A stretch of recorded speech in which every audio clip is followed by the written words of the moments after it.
This is wild, no really absolutely wild. Just when we thought this legal circus between Blake Lively and Justin Baldoni couldn't get any more unhinged, boom, Blake's lawyers have pulled a move that has left everyone from courtroom insiders to celebrity publicists completely stunned. They're denying subpoenas, denying them. And not just any subpoenas, these are court-issued, judge-approved legal orders, targeting key communications and records related to the explosive PR war waged behind the scenes of the Baldoni-Lively fallout. These documents were expected to be the final nails in the coffin or the last hope for redemption, depending on whose side you're on. But now Blake's legal team is flat out refusing to comply, arguing that the subpoenas are either invalid, overly broad, or infringe on protected communications. Let's be clear, this isn't some minor paperwork delay. This is a direct legal challenge to the discovery process itself. It's the kind of move that screams desperation or power. Either Blake's team thinks they can bulldoze the court into backing down, or they're terrified of what those subpoenas could reveal. So what exactly are they trying to hide? Well, insiders say the subpoenas target everything from email chains with former PR handlers to behind-the-scenes coordination with influencers to alleged attempts to pressure journalists into silencing pro-Baldoni narratives. And now Blake's lawyer is acting like none of that should ever see the light of day. Even the judge seemed surprised. In a stunning moment captured in court transcripts, the judge allegedly paused for a full 10 seconds before saying, "You're denying the validity of judicial subpoenas." Yes, it's that serious. This latest twist has thrown the entire legal timeline into chaos. It's delaying depositions, it's triggering new hearings, and it's sparking a fresh wave of outrage across Hollywood, where even Blake's allies are beginning to whisper, "What is she so afraid of?" From powerful legal firms on both coasts to stunned entertainment reporters to celebrities who once stood firmly behind Blake, everyone is watching this unfold in real time, and no one knows what's coming next. And trust me, this is more than just a legal strategy. This is about control, reputation, leverage, and the growing suspicion that Blake Lively's side has more to lose than we ever imagined. So buckle up, because in today's episode we're breaking down exactly what was subpoenaed, what Blake's lawyers are denying, how the judge is responding, and why this bizarre stunt could blow up in Blake's face in the most public, irreversible way possible. This isn't just about one case anymore, it's about how far someone will go to keep the truth from coming out. The courtroom fell eerily silent. The legal teams had shuffled their papers, the clerks were at attention, and the judge leaned forward, fully expecting a routine agreement over the latest round of discovery. And then Blake Lively's attorney said the words that would reverberate through the entire celebrity legal sphere: "We object to the enforcement of these subpoenas." What followed wasn't just disbelief, it was something closer to shock. Because in all the media-infused, drama-drenched twists of this ongoing Blake Lively versus Justin Baldoni saga, this was the first time Blake's team openly challenged the court's authority. And not just casually, blatantly. Lawyers and courtroom observers alike were left stunned.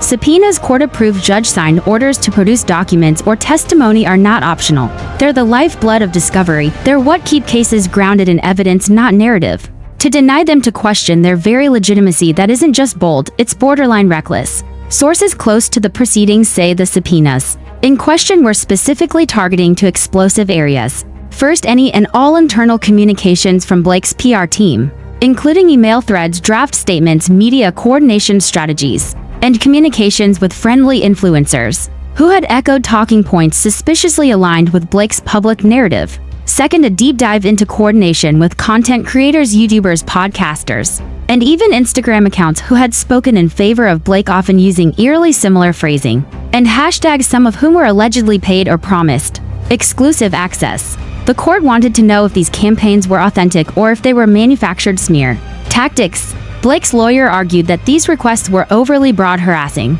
and an infringement on First Amendment protected press and speech activity. But here's the twist: most of these communications had nothing to do with press. These were private memos, non-disclosure agreements, paid sponsorship deals masquerading as opinion. And when the judge asked point-blank whether Blake's team was refusing to comply, her lawyer doubled down. "We are challenging the legitimacy and scope of these subpoenas," he said. It was a moment that instantly made headlines, some in disbelief, others in ridicule. Legal analysts on TV and TikTok began dissecting the risk of such a refusal. "You can't just ignore subpoenas," one former federal prosecutor said on a legal live stream. "This could result in sanctions. At the very least, it makes the Lively team look evasive. At worst, it suggests they're hiding something explosive." And that's when the media narrative began to shift. Up until now, Blake had enjoyed a certain protective glow, a kind of celebrity grace period, where her charisma and history of polished red carpet appearances had kept the more damning questions at bay. But suddenly things were different. This wasn't an actress defending her truth anymore. This was a high-powered legal team actively dodging transparency. What were they afraid the public might see? Hollywood's reaction was swift. Entertainment outlets, once cautious about criticizing Blake, began publishing thinly veiled critiques, denying subpoenas. One Variety headline read, "Lively legal team risks losing the room." A senior editor at The Hollywood Reporter tweeted, "I've covered PR scandals for 15 years. I've never seen anything quite this arrogant." Behind closed doors, even some of Blake's professional allies were reconsidering their stance.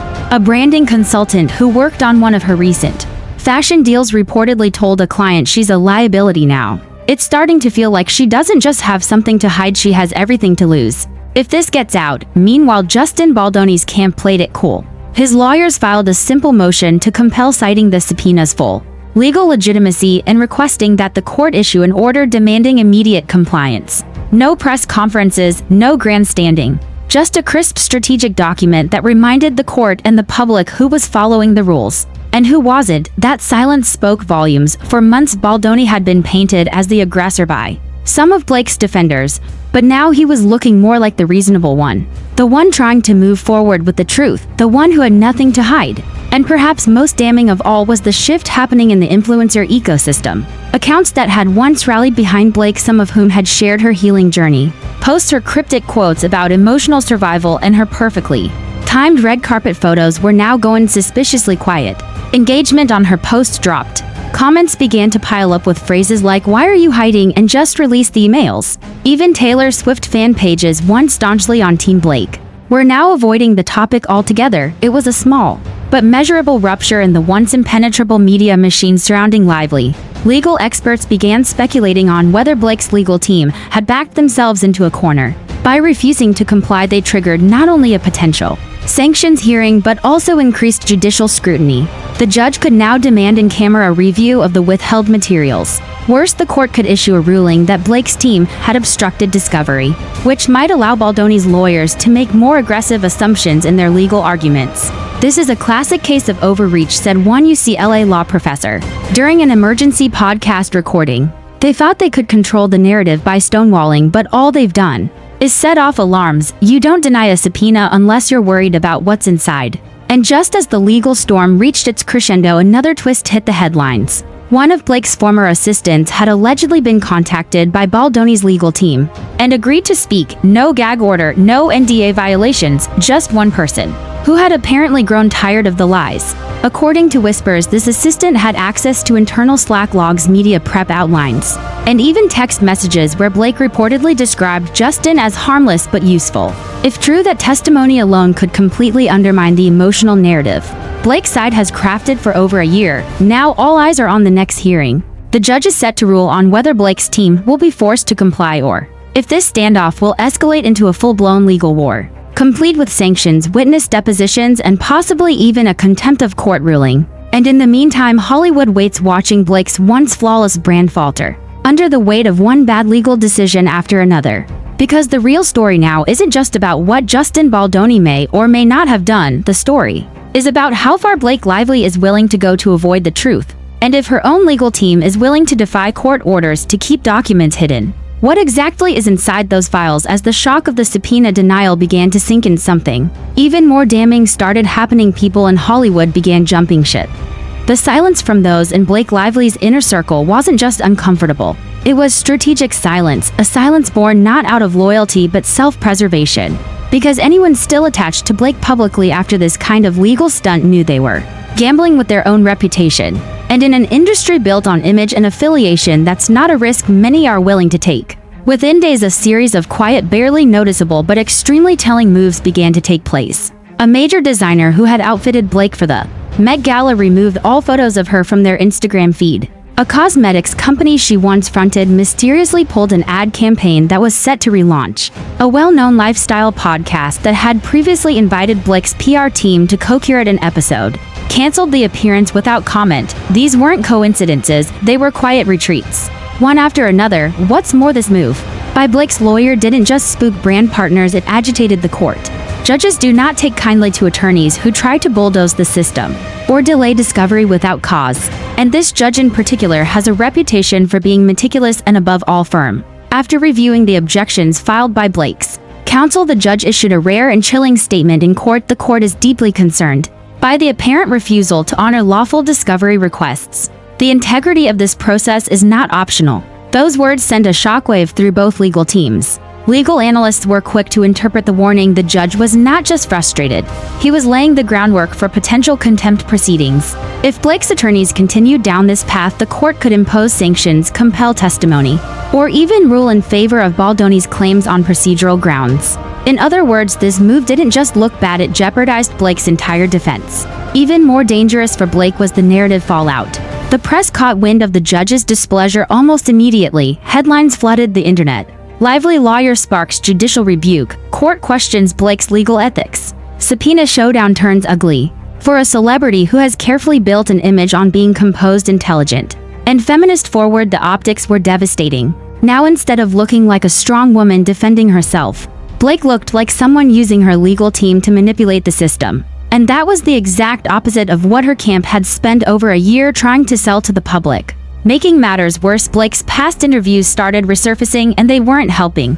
Clips from talk shows where she discussed honesty, female empowerment, and authentic storytelling were being reposted by critics, alongside headlines about her team blocking court subpoenas. So much for transparency, one tweet read with over 150,000 likes. Memes mocking her courtroom strategy flooded TikTok and Instagram, turning Blake into the butt of the very media cycle she once ruled. But it wasn't just strangers weighing in. Suddenly, big names in entertainment began liking, sharing, and even commenting on critical posts. A-list actresses who once collaborated with Blake now appeared to be favoriting posts that questioned her ethics. A famous TV producer known for feminist dramas retweeted a thread saying, "When you start hiding evidence, you lose the moral high ground."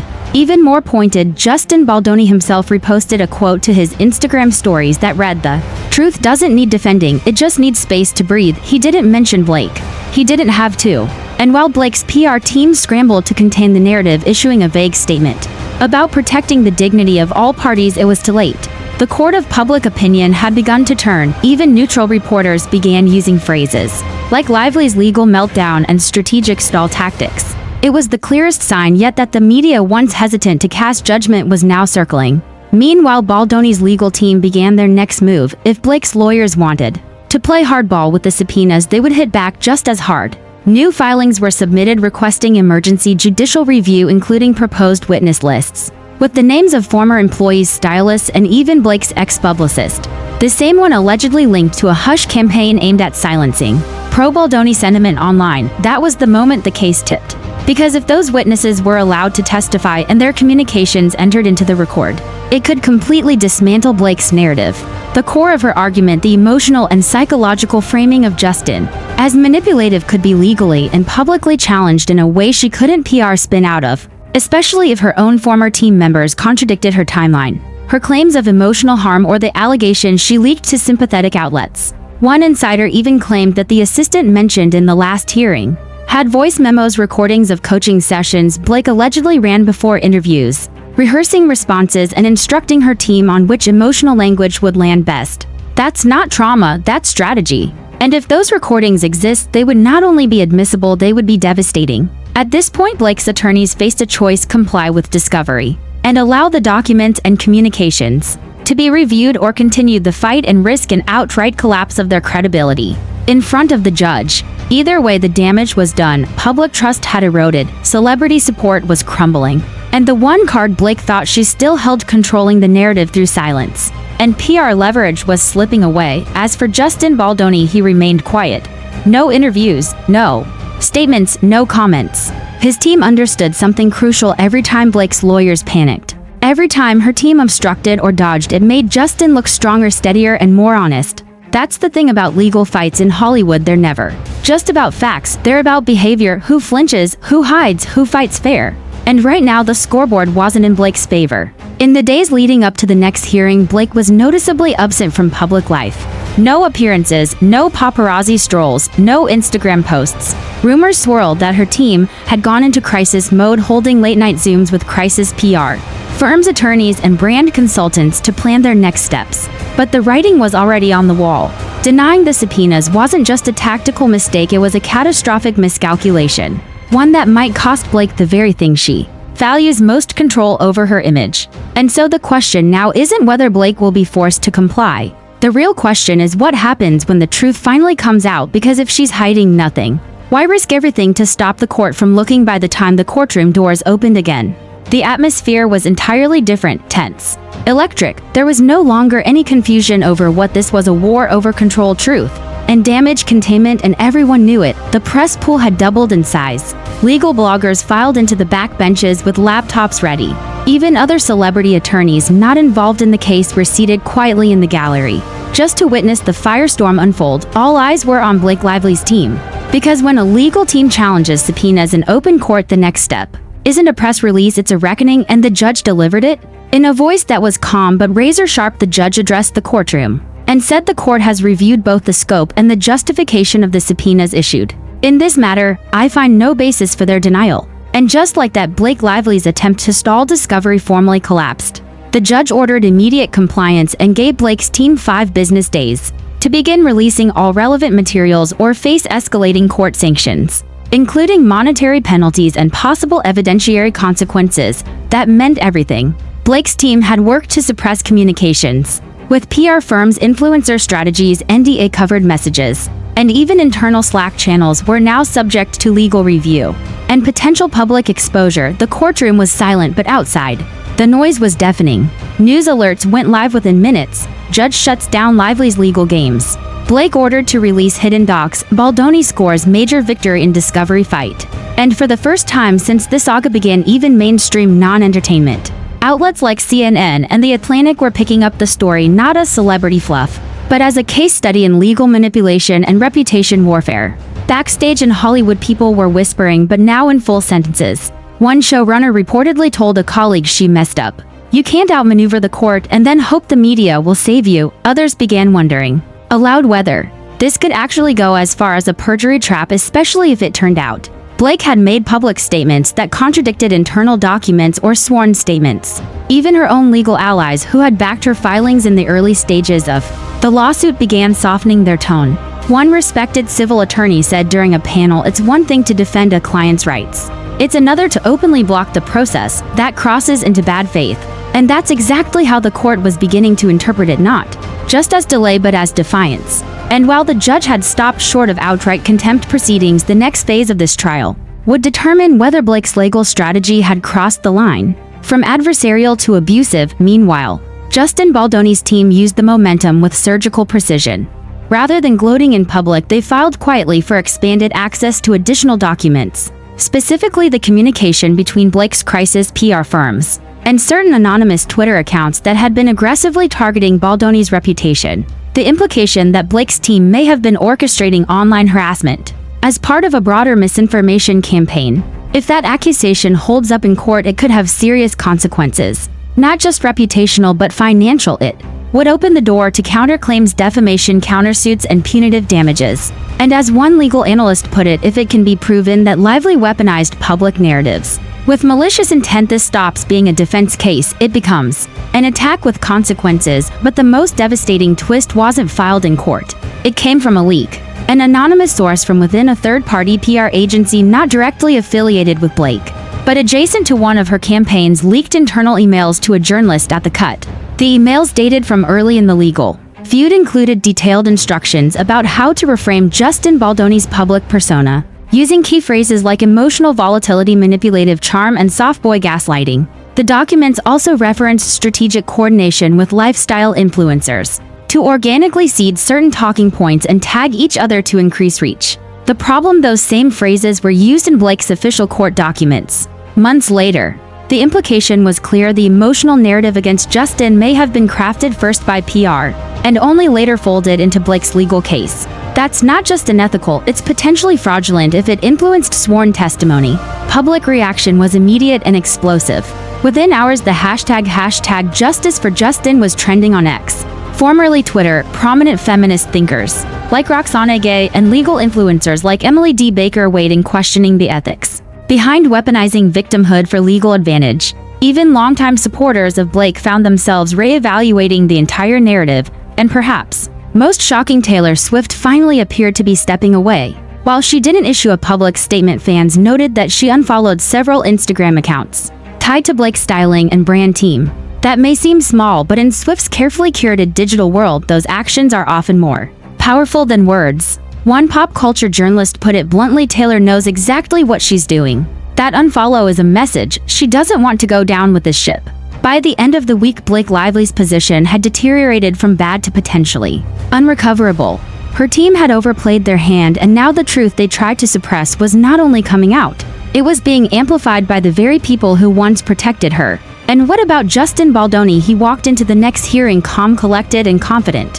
His legal team was composed, his posture unshaken, no drama, no theatrics. Just a man showing up, following the law, and letting the facts speak louder than any smear campaign ever could. In an era where celebrities are scrutinized more than ever, where authenticity is currency and manipulation is punished swiftly, Justin stood out as someone who didn't just claim integrity. He lived it, and that more than any court win or legal filing is what changed everything. Because when Blake's team denied those subpoenas, they weren't just avoiding paperwork. They were avoiding accountability. And in Hollywood today, that's the one thing you can't hide from forever. What began as a carefully managed legal narrative has now spiraled into something far more damaging: a full-scale unraveling of Blake Lively's public credibility. The courtroom drama that once seemed like a sophisticated effort to protect her image has now exposed a deeper truth. When you try too hard to control the story, the real story eventually writes itself. Blake Lively's lawyer denying the subpoenas wasn't just a procedural hiccup, it was a catastrophic miscalculation. It signaled to the court, the press, and the public that there was something worth hiding. And in Hollywood, nothing triggers a feeding frenzy faster than the scent of a cover-up. By attempting to block evidence, Blake's legal team opened the floodgates to massive reputational damage. From the judge's swift and public rebuke to the discovery of pre-scripted smear campaigns, Blake has gone from playing the victim to being seen as the architect of a dangerous PR strategy, one allegedly designed not for justice but for destruction. Even worse, the silence from her once loyal supporters has become deafening. Influencers, designers, sponsors, and even longtime friends have distanced themselves, refusing to be dragged down with her. And while Blake disappears from public life and the courtroom pressure mounts, Justin Baldoni has emerged more composed, more consistent, and more credible than ever. He hasn't lashed out, he hasn't staged counterattacks. He simply allowed Blake's moves to collapse under their own weight. And now, with the truth finally seeping out, emails, witness lists, influencer deals, the tide is turning in an industry where perception is everything. Blake Lively has just committed the one sin that cannot be walked back. She got caught, not for telling her truth, but for allegedly constructing one. And when the legal system catches wind of manipulation, it doesn't forgive easily. What happens next could be monumental. Depositions are coming, witnesses are preparing to speak, and documents once deemed confidential will soon become courtroom evidence. Whether this leads to perjury, sanctions, or simply a brutal verdict, in the court of public opinion, one thing is clear: Blake's effort to silence discovery has backfired in spectacular fashion. And now the one thing she feared most, the truth, is no longer under her control. As Hollywood watches, one powerful lesson is becoming painfully clear. You can control the headlines for a while, but you can't subpoena-proof reality. And in this battle, it's the facts, not the fame, that are winning.